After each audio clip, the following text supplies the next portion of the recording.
Breaking down gender and racial stereotypes in the maritime sector is a formidable task, but one that can be achieved by educating and empowering the younger generation. By doing so, we can unlock the full potential of Africa's ocean economy and create a more inclusive and diverse workforce. We are now joined by Captain Londy Ngcobo, the founder of Global Maritime Youth and also the director of Womaritime Experts. She is also the first female dredge master, and we're going to be chatting to her about what that is and what that means. Captain, good evening. Thank you very much for joining us here on Newsnight. Good evening, Abigail. Thank you so much for having me. It's my absolute pleasure. I love women who are at the forefront of male-dominated industries, and you are just that. Your list of accolades are never ending. But first, indulge us and inform us, educate us. What exactly is a dredge master? Thanks. I get that a lot, obviously. I'm a ship navigator by profession. I'm a ship navigational officer, which means I drive ships. So a dredger is a kind of ship, as you would see cruise liners, container ships. My grooming came from container ships, Maersk shipping lines. And then later in the years of my career, I joined dredgers. And that is when I became Africa's first female dredge master. But it's essentially a type of ship that I happen to captain. And was that always a goal and an aspiration for you to become the first female dredge master? No, not necessarily. Not. The goal was to be able to break the stereotype and be able to multiply in the space, this rarely chatted field of maritime, because we were told we can't swim. And I just wanted to just be able to bring about something that is refreshing to Africa. And that is just driving a ship. That was the goal. It became so good. I started climbing the ladders, and the dream became louder and louder. Landing into the title of Africa's First was because the company that I worked with at the time had not had females becoming captains. So it was by default, and it was just so fitting and quite a blessing. Amazing. So was there always a passion and a love for the ocean? I read that one of the titles or AKAs or names that you go by is the Black Mermaid. Am I reading too much into it, that there was a passion and a love for the ocean since growing up?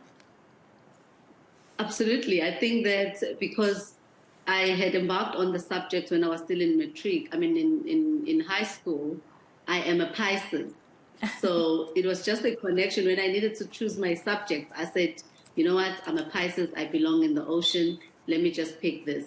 But with time and having, been quite influential and tried to role model my industry, the youth has given me the Black Mermaid title, just so they can relate in that there is a female out there, or there are females out there, and they come in brown skin, and they can come from the township to become to captain the Titanic, so yeah, that's where the nickname comes from.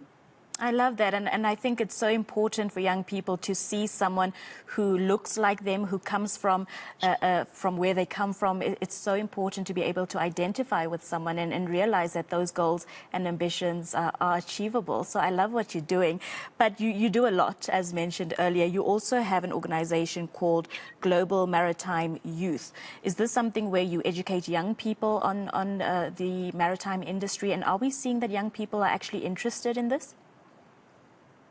Yes, so Global Maritime Youth, we're cultivating that pure love for the ocean because with time I realized that there's just less and less people of color because of less role modeling within the industry. So Global Maritime Youth, we're cultivating pure love for the ocean from a young age, because believe it or not, it is scary to think that you will be gone from your family and you'll be working in the ocean. And so immediately they think that they need to know how to swim, and there's no swimming pool at home. So we're just cultivating that pure love to say that the land is not offering much of job opportunities. But if you want to be a DJ, you can be a DJ on board the ship one day. If you want to be a captain, you can be a captain. If you're an electrician, you can be an electrician on board the ship. Makeup artist, and so on and so forth. So we're just closing that gap and facilitating the supply and demand of skills through global collaborations, hence the Global Maritime Youth. I love that. And if there are young people watching tonight and thinking this is something that I want to be involved in, how do they get hold of you? How do they get access? So the website is Womaritime Experts, www.Womaritime Experts. I'm called the Black Mermaid. You'll find me on social media, Captain Londy Ngcobo. Global Maritime Youth is also on social media as Global Maritime Youth. And yeah, the process is clear on all platforms. And you also serve on multiple boards in the transport sector. Let's engage a little bit about that and what sort of gaps there are, specifically in South Africa when it comes to transport, and how do we fill those?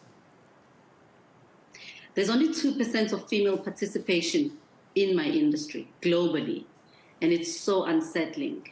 Hence my company name, Womaritime Experts, which is derived from women in maritime. And so ours is just to remain consulting within the oceans economy space, reinforcing Africa's oceans economy, and that way we're able to bring about an incline into this 2% statistics. So there are experts in the space, but they're just not as edified. That is the key factor, hence we're just driving this diversity and inclusion. Sitting in a couple of boards, I'm able to influence that stats in that there needs to be more females in the space, and that is why I'm loud about my company name. Be even louder. I just wanted to chat to you briefly, switching gears. We had Gugu in studio a few weeks ago, and she was the recipient of the Viv Bold Woman Award. And I've heard that one of your many accolades is that you are the 2022 Bold Woman Award Future Award winner. Just talk to us about that award and what it means for you.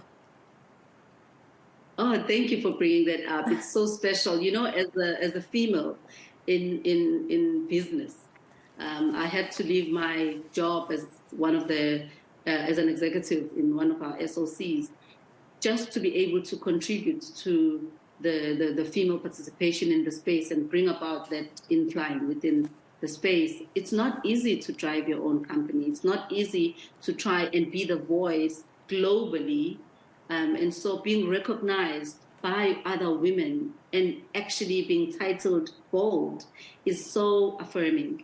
I've since the award, my life has changed. I've seen women support women. I've got networks globally, and this has helped me propel most of the work that I do in maritime at a global platforms, to many global platforms. So yeah, it's fulfilling. It's been amazing. Just being recognized as a bold woman. Definitely. And I love the Bold Woman Award as well as a platform, because it's just so empowering for women. And I wish that every woman who is an entrepreneur or just a bold woman at the forefront of her industry can know about it and nominate herself. If I'm not mistaken, nominations are still open, right? The nominations are still open, and I keep saying the fact that each and every person thinks of applying, it means that they already are bold. But the nominations are still open, and I've been just sharing to every woman in business and every woman changing the stereotype within their industry. They're on the Verve Clicquot websites. It's so easily accessible. Definitely. Captain, thank you for your time. Thank you for all of the amazing work that you are doing. Thank you for being one of the bold women who are at the forefront of your industry. We love to see it, and we appreciate women like you here at eNCA. So thank you for your time and your insights.